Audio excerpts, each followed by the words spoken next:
Okay, remember, upright core. So the chest is up nice and tall.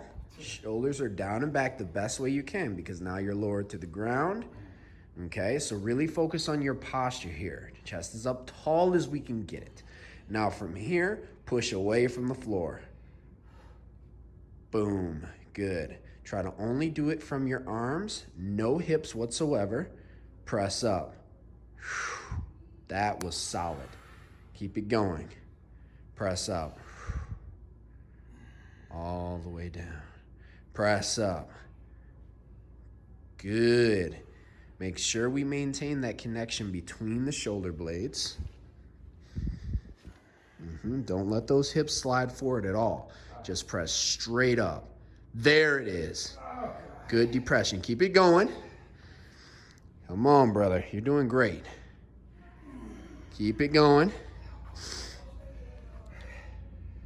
Straight up. Yes, that looks good. Give me 3 more. Boom.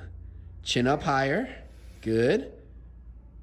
Boom. Yes, remember, we're trying to push those shoulders away from the ear. Boom. Give me 1 more. 1 more for good measure and hold at the top. Boom. Hold. 9, 8, 7, 6, 5, 4, 3, 2, 1. My man.